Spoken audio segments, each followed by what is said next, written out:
Dios les bendiga, amados, y bienvenidos a Renegados TV, donde anunciamos las virtudes de aquel que nos llamó de las tinieblas a su luz admirable.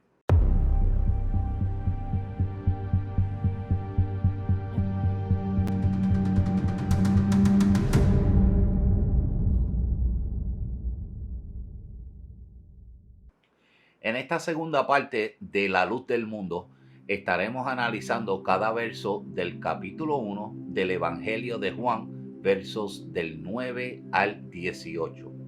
Si no has visto la primera parte, oprime el enlace que aparece aquí arriba a la derecha. Y continuamos con el verso 9. Y dice: aquella luz verdadera que alumbra a todo hombre venía a este mundo.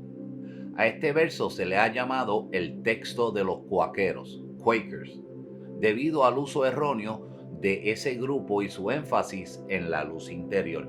Pero, ¿qué es un cuáquero o Quaker en inglés? Un cuáquero es un miembro de la llamada Sociedad Religiosa de Amigos, un movimiento que históricamente es llamado cristiano de la denominación protestante, fundada por George Fox alrededor de 1650 con principios pacíficos. En la creencia de los cuáqueros es fundamental la doctrina de la luz interior o el sentido de la obra directa de Cristo en el alma. Esto los han llevado a rechazar tanto el ministerio formal como todas las formas establecidas de adoración. Tal vez han escuchado de un cuáquero famoso que asumía un cargo de poder bien elevado. Estoy hablando del difunto presidente de los Estados Unidos, Richard Nixon. Volviendo al verso 9, dice que alumbra a todo hombre. Esto no significa salvación universal o revelación general o incluso iluminación interior. En cambio, significa que Cristo, como la luz que alumbra, del griego photisei, sobre cada persona, ya sea en la salvación o al iluminarlo con respecto a su pecado y juicio venidero. La palabra venía del griego erkomai se refiere a Cristo encarnado, la verdadera luz. Leemos el verso 10. En el mundo estaba, y el mundo por él fue hecho, pero el mundo no le conoció. La palabra mundo, del griego cosmos, se refiere al mundo de los hombres y la sociedad humana total que ahora está en desobediencia a Dios y bajo el gobierno de Satanás. Dice, pero el mundo no le conoció. El Logos, el Verbo, la luz, vino entre la gente en la encarnación, pero el mundo, hablando de la humanidad, no reconoció a su Hacedor.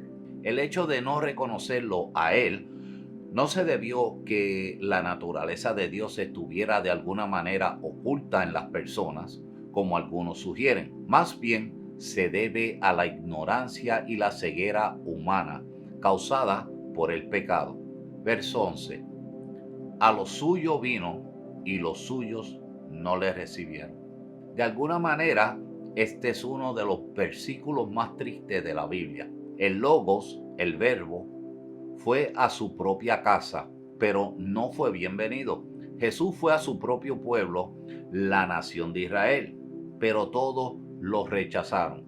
Al rechazarlo, se negaron a aceptarlo como la revelación enviada por Dios y se negaron a obedecer sus mandamientos. El profeta Isaías había profetizado mucho antes de esta incredulidad nacional judía, diciendo: ¿quién ha creído a nuestro mensaje? Isaías capítulo 53, verso 1. Leemos el verso 12.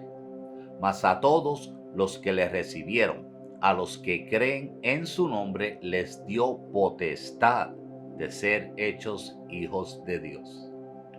Sin embargo, esa incredulidad no fue universal. Algunos recibieron la invitación universal de Jesús.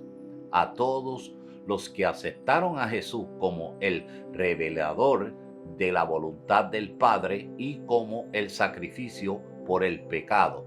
Les dio la potestad, potestad del griego siusa, que significa autoridad, derecho de convertirse en hijos de Dios. Contrario a la creencia popular, y bien importante que sepamos esto, no todos son hijos de Dios. Por naturaleza, son creación de Dios, pero pueden llegar a ser hijos al recibir el regalo del nuevo nacimiento, que es solo a través de Cristo Jesús. Leemos el verso 13. Los cuales no son engendrados de sangre, ni de voluntad de carne, ni de voluntad de varón, sino de Dios. Los cuales no son engendrados de sangre. Significa que el nuevo nacimiento no viene por descendencia natural, literalmente de sangre, ni de voluntad de carne. Significa que ni es el resultado de una decisión humana, es decir, como el deseo humano natural de tener hijos, ni de voluntad de varón, ni es el resultado de la voluntad de un marido. El nacimiento de un hijo de Dios no es un nacimiento natural, es una obra sobrenatural de Dios en la regeneración. Una persona recibe a Jesús y responde con fe y obediencia a Él, pero la obra misteriosa del Espíritu Santo es la causa de la regeneración. Leemos el verso 14. Y aquel Verbo fue hecho carne y habitó entre nosotros, y vimos su gloria, gloria como del unigénito del Padre, lleno de gracia y de verdad. El Verbo Logos se hizo carne. Cristo, el Logos eterno, que es Dios, vino a la tierra como hombre. Sin embargo, al hacerlo, no simplemente apareció como un hombre, se convirtió en uno. En otras palabras, la humanidad se agregó a la deidad de Cristo. Y sin embargo, Cristo, al hacerse carne, no cambió. Así que quizás la palabra se convirtió debería entenderse como tomó para sí mismo o llegó a nosotros como. Carne en este versículo significa una naturaleza humana. No habla de un estado pecaminoso o de debilidad.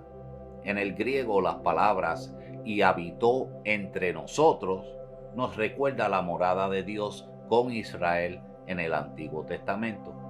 La palabra habitó del griego sinicia, que también significa tabernáculo o vivienda. Así como la presencia de Dios estaba en el tabernáculo, Jesús habitó entre la gente. Y vimos que lo más natural implica que el apóstol Juan fue un testigo ocular. Su gloria se refiere al esplendor y honor único que se ve en la vida, los milagros, la muerte y la resurrección de Jesús. El único hijo monógeno significa que Jesús es el Hijo de Dios en un sentido totalmente diferente de un humano que cree y se convierte en hijo de Dios. La filiación de Jesús es única porque es eterno y tiene la misma esencia que el Padre. La gloriosa revelación de Dios que mostró el Logos estuvo llena de gracia y verdad.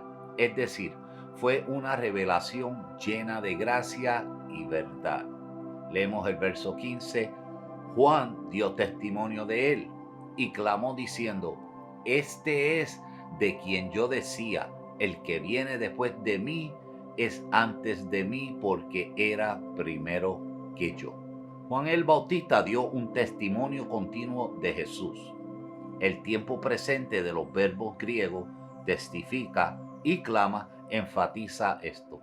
Jesús era más joven y comenzó su ministerio más tarde que Juan, pero Juan dijo que debido a su preexistencia y por lo tanto su verdadera naturaleza, él fue antes de mí. Leemos el verso 16. Porque de su plenitud tomamos todos, y gracia sobre gracia. El verbo hecho carne es la fuente de la gracia, charis, que es la suma total de todos los favores espirituales que Dios da a las personas. La palabra todos se refieren a todos los cristianos, que incluyen al autor Juan. Por la plenitud de su gracia, una bendición tras otra. La palabra gracia, del griego charis, que significa don o favor que se hace sin merecimiento particular, concesión gratuita, llega a los cristianos, así como las olas del mar continúan llegando a la orilla. La vida cristiana evidentemente es la recepción constante de la gracia de Dios reemplazando a otra. Leemos el verso 17. Pues la ley por medio de Moisés fue dada, pero la gracia y la verdad vinieron por medio de Jesucristo. Gloria a Dios. La grandeza de la antigua dispensación fue la entrega de la ley por parte de Dios a través de su siervo Moisés. Ninguna otra nación ha tenido tal privilegio. Pero la gloria de la iglesia es la revelación de la gracia y la verdad de Dios a través de Jesucristo. Leemos el verso 18 y terminamos. A Dios nadie le vio jamás. El unigénito Hijo que está en el seno del Padre, Él le ha dado a conocer. La afirmación de Juan que nadie ha visto a Dios, como en Primera de Juan, capítulo 4, verso 12, puede parecer que plantea un problema. ¿No dijo Isaías: mis ojos han visto al Rey, el Señor Todopoderoso?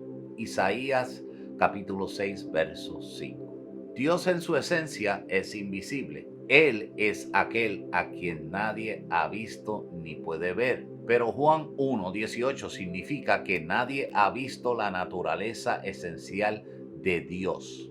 Dios puede verse en una manifestación sobrenatural o en un antropomorfismo, que significa atribución de cualidades o rasgos humanos a un animal o a una cosa. Pero la esencia o naturaleza interna de Dios se revela solo en Jesús.